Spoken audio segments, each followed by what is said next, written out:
प्रयास से अपने देश को बदल सकते हैं। और मेरा हाँ ये मानना भी है कि आज के राजनेता हमें अच्छा भारत नहीं देंगे। हाँ। ये उनकी मजबूरी है, चाहे वो अच्छा। नरेंद्र मोदी हों, चाहे मोहन भागवत हों, हैं तो हम्म सब नेता ही। हम्म। अब आप ये बताइए, आरएसएस जैसी बड़ी संगठन जिसमें बहुत सारे लोगों ने इतना त्याग किया है, उन्होंने हाँ शादी नहीं की है, प्रचारक बन हाँ गए हैं, पूरी जिंदगी लगा दी है, हाँ। हम अच्छे भारत का संकल्प क्यों नहीं ले पा रहे हैं? यदि मैथिली शरण गुप्त कह रहे हैं कि अच्छे भारत का संकल्प ले लो, हम आपको महापरिवर्तित भारत दे देंगे और इन हाँ। राजनेताओं को भी पराजित कर देंगे, तो क्या आरएसएस में इतनी भी शक्ति नहीं है, इतना भी सोच और चिंतन नहीं है कि वो अच्छे नहीं, भारत का संकल्प ले लें? आप रखिए ना उनके सामने। मैंने तो ये देखा है, मालूम नहीं, आरएसएस के बहुत बड़े दिग्गजों से मेरी बात होती है और हाँ मैं देखता हूँ कि दूसरी बार वो मेरा फ़ोन भी नहीं उठाते हैं, क्योंकि उन्हें मालूम है कि हमारी हर बात रिकॉर्ड होती है और क्राइम फ्री भारत पे अपलोड होती है। हाँ। तो कहीं ना कहीं पे नेगेटिव दबाव उनके ऊपर है ना। मतलब नहीं, अच्छे अभी भारत का अभी ये, आप नहीं आपको वो अनुभव आया, हाँ हाँ लेकिन मुझे लगता है एक बार आप मिलके हाँ हाँ। माननीय मोहन जी से या माननीय मिलिंद जी से एक बार मिलिए आप। आप मुझे समय दिलाएंगे क्या? हाँ, मिलिंद जी का पहले दिलाऊंगा, बाद में माननीय मोहन जी का। बहुत सुंदर। मैं प्रशांत जी आपको भरोसा दिलाना चाहता हूं कि ये देश बदल जाएगा और हमें जी। भारत सरकार के खजाने से एक पैसे की ज़रूरत नहीं होगी। उल्टा हम हाँ भारत सरकार को 20 गुना पैसा देंगे और देश के किसी भी व्यक्ति को कोई टैक्स नहीं देना होगा, क्योंकि भारत सरकार के जब पास 20 गुना पैसा है तो टैक्स क्यों लगे हो। हम्म। और भारत में किसी को कर्ज नहीं लेना होगा। कर्ज के कारण आत्महत्या करने का तो सवाल ही नहीं उठता है, क्योंकि हम्म हर देशवासी को एक कल्प वृक्ष अकाउंट मिल जाएगा जहां पर बिना आवेदन लगाए, बिना किसी के अनुमोदन के धन मिलेगा और आपको कमाने के लिए समर्थ बनाया जाएगा, वो भी आपके पोटेंशियल के रोजगार में। जी। और ये उस व्यक्ति को भी मिलेगा जिसके खीसे में एक पैसा नहीं है, और हम्म। ना तो भारत सरकार के खजाने से पैसा आएगा और ना ही जो है ना कोई फ्रीबी होगी, उसे अपने ही शैडो अकाउंट कल्ब्रिक्स से पैसा मिलेगा और जब वो कमाएगा तो अपने आप पट जाएगा। और जी जी। पैसा ले मिलने में कोई उसको आवेदन नहीं लगाना है, कहीं अनुमोदन नहीं होगा। ऐसी अद्भुत व्यवस्था, ये छोटी सी बात जो है ना, ये क्यों नहीं कर पा रहे हैं? तो मेरा कहना यही है, जी, आप थोड़ा इनसे एक बार चर्चा कर लीजिए। आप मुझे नंबर उनका देंगे क्या? हाँ, मैं दिल्ली का समय देता हूँ, आपको नंबर भी भेजता हूँ। आप नंबर भेज एक दीजिए, बार। समय दे दीजिए मुझे लेके उनसे, मैं उस समय पे दिल्ली ठीक। पहुंच जाऊंगा। और यदि मान लो मुझे थोड़ा सा समय जो है ना आप हल्का सा बचा के देना। जैसे हाँ मेरा 4 तारीख से 8 तारीख के बीच में नवंबर में कमिटमेंट है, मैं बेंगलोर में रहूँगा, राइट। ऐसे ही दिसंबर में कमिटमेंट है और हाँ। इधर जो है अक्टूबर में आप मुझे कभी भी समय दिला दीजिए, दीपावली के बाद का। जी जी तो जी। अक्टूबर में दीपावली के बाद का, और वहाँ 4 से 8 तारीख का जो है नवंबर में बचाते हुए, और फिर दिसंबर तो बहुत दूर है, तो आप तो हाँ, मुझे इसी महीने का यदि दिला देंगे तो बहुत अच्छा हो जाएगा। ठीक है, मैं एक बार उनसे बात करके फिर आपको बताता हूँ। बिल्कुल बिल्कुल, उनको ये बताइए कि हम एक ऐसी अद्भुत व्यवस्था दे पाएंगे जो हाँ संभवतः भाजपा के सोच, चिंतन और समर्थ के बाहर की बात है। और जी। आपका कोई कमिटमेंट नहीं है, केवल अच्छे भारत का संकल्प लेना है। तो मेरे ख्याल से आरएसएस की किसी भी विंग को अच्छे भारत के संकल्प लेने में तो कोई दिक्कत होना नहीं चाहिए, दिक्कत, है कोई ना। दिक्कत। और मैं एक काम और करूँगा, मैं आपको अच्छे भारत की संकल्प की कथा और कुछ 10-12 डॉक्यूमेंट भेज दूंगा। भेजिए ना, भेजिए ना। और यदि आप उसे उचित समझें तो आप उसको शेयर कर सकते हैं। जी। क्या मृणाल जी, क्या नाम बताया आपने? मिलिंद जी हाँ, मरांडी। मिलिंद जी से आप जो है ना उनसे चर्चा कर लीजिए और उनको जी शेयर कर लीजिए। उनको जी। बताइए कि हमारे फॉर्मर डीजीपी साहब मैथिली शरण गुप्त कह रहे हैं कि ना केवल करप्शन और क्राइम फ्री भारत देंगे, हम जो है अपने मॉडल से भारत सरकार को 20 गुना पैसा दिला देंगे। इस देश में किसी को टैक्स नहीं देना होगा, इस देश में किसी को कर्ज नहीं लेना होगा और हर जी व्यक्ति को 5 मौलिक अधिकार मिलेंगे। एक रोजगार का, वो भी पोटेंशियल के रोजगार का मौलिक अधिकार।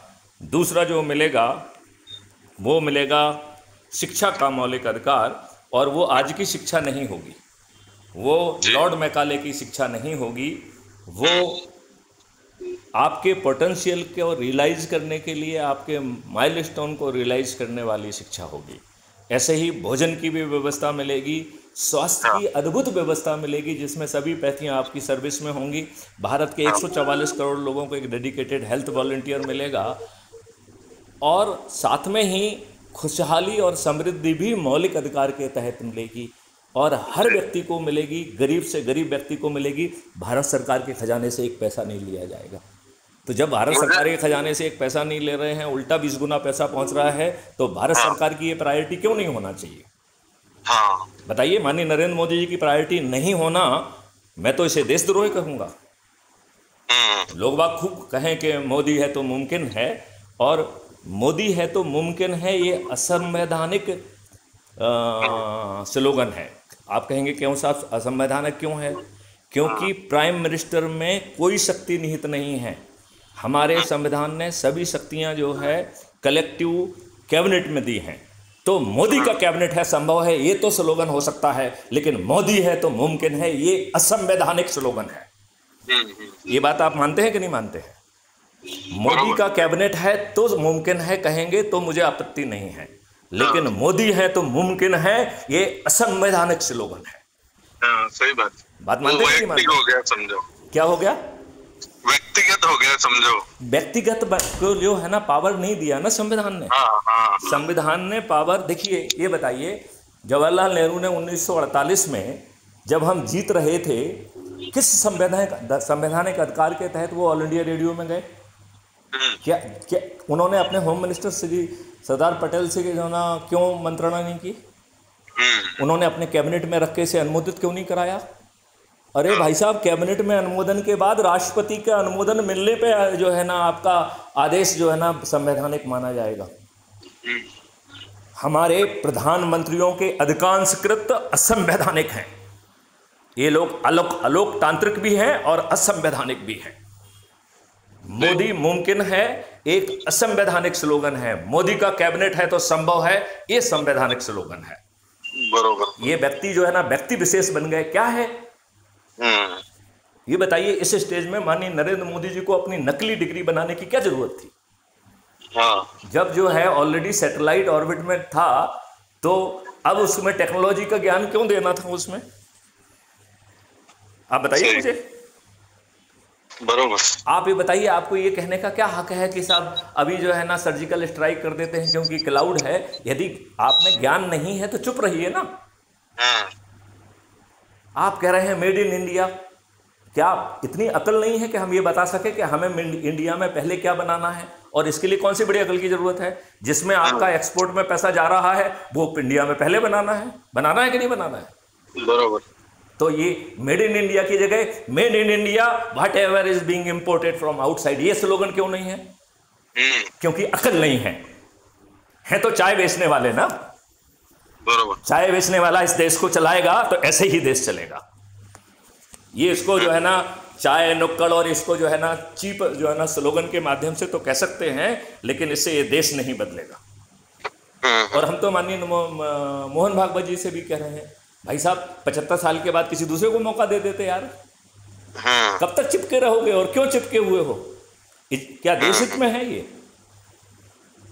आप तो इतना भी नहीं करा पाए कि इस देश में 55 कानून देश के संविधान के विपरीत बने हुए हैं, एक कानून जो है ना रद्द नहीं करा पाए।